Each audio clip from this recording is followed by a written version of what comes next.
नमस्कार दोस्तों, स्वागत है आप सभी का आपके अपनी यूट्यूब चैनल ब्रदर्स क्लासेज के अंदर। साथियों, राजस्थान उपचुनाव हैं वो 13 तारीख को समाप्त हो चुके हैं। अब इंतजार है सभी को कि 23 तारीख को है वो परिणाम है वो क्या रहने वाला है। हालांकि बीजेपी सरकार के ऊपर इस इलेक्शन से कोई खास प्रभाव है वो पड़ने वाला नहीं है, लेकिन बीजेपी सरकार के लिए एक चुनौती ये भी है कि क्या उनकी इस सरकार से जो जनता है वो खुश है या नहीं।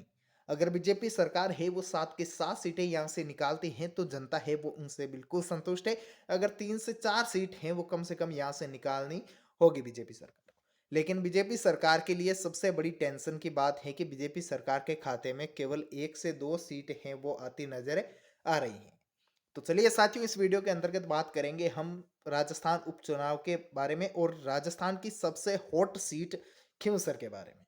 खींवसर के बारे में आपकी क्या राय है, आप किस पार्टी को सपोर्ट कर रहे हैं, तो आप भी कमेंट बॉक्स में कमेंट जरूर कीजिएगा। तो चलिए वीडियो की शुरुआत करते हैं। इसके अंतर्गत बात करेंगे हम झुंझुनू, सलूंबर, रामगढ़, दौसा, चौरासी, खींवसर, देवली, उनियारा। इन 7 विधानसभा सीटों के ऊपर हैं वो आपके उपचुनाव हैं वो आपके कंडक्ट हो रहे हैं। 7 सीटों के जो उपचुनाव हैं उसके बारे में देखते हैं। सबसे पहले साथियों बात करेंगे हम झुंझुनू की। सबसे पहले बात करते हैं झुंझुनू सीट की। तो झुंझुनू सीट है वो भी एक तरीके से हॉट सीटें हैं। यहाँ पर ये सीट है वो सीधे सीधे कांग्रेस के खाते में जाती नजर आ रही है। झुंझुनू से कांग्रेस के प्रत्याशी हैं अमित ओला।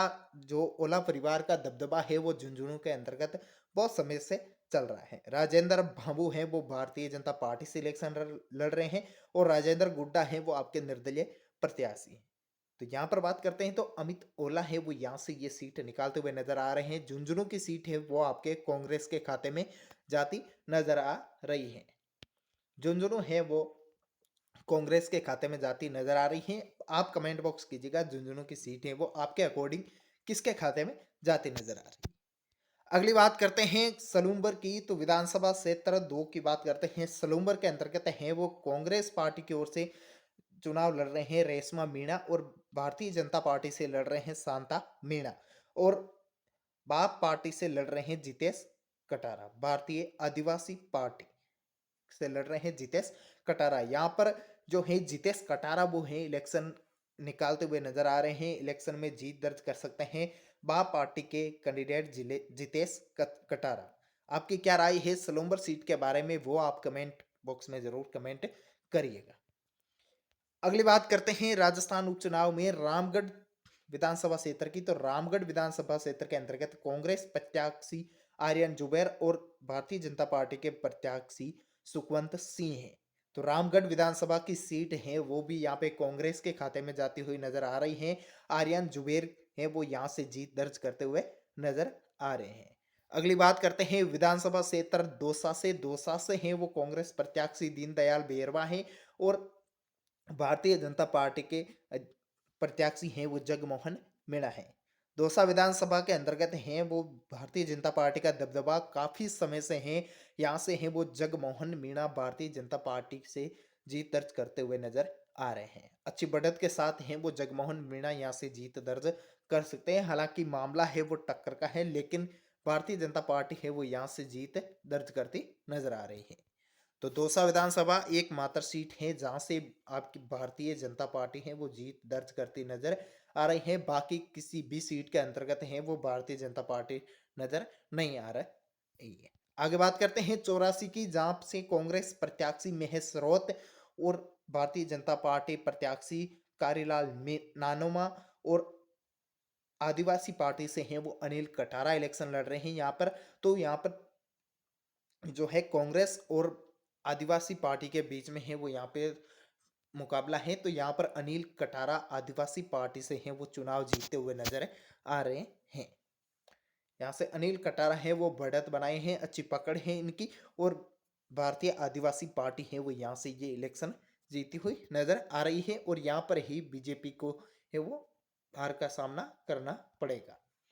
आगे बात करते हैं देवली उनियारा विधानसभा क्षेत्र। देवली उनियारा जहां से बहुत ही बड़ा भी थप्पड़ कांड है वो भी यहाँ से हुआ था, जिसके अंतर्गत है वो निर्दलीय प्रत्याशी नरेश मीणा द्वारा है वो एसडीएम को थप्पड़ मारा गया था। तो वो भी एक मामला है वो यहाँ पर बना हुआ है। जो इलेक्शन के दिन है उससे क्या प्रभाव पड़ा होगा जनता पे, उसको भी जो देखना अहम रहेगा।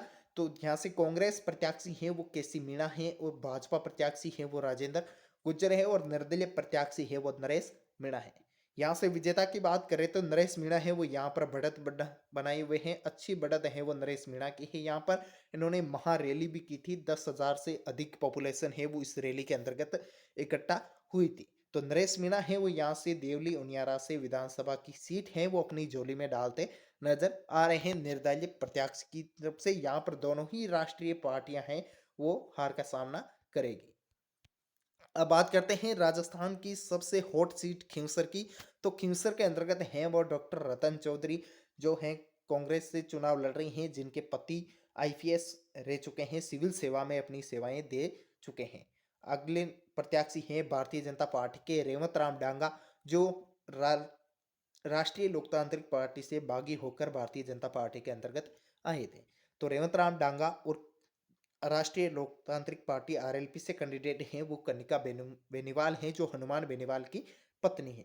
तो इन तीनों के बीच में है वो त्रिकोणीय मुकाबला है वो बताया जा रहा है। लेकिन जहां तक है जो रेवंत राम डांगा है, पिछली बार इन्होंने 2059 वोट से हैं वो हारे थे ये खींवसर का चुनाव, सामने हनुमान बेनीवाल थे। अब हनुमान बेनीवाल की पत्नी है और बीजेपी का सेमी कैंडिडेट है रेवंत राम डांगा, दोनों महिलाएं हैं रतन चौधरी और कनिका बेनीवाल।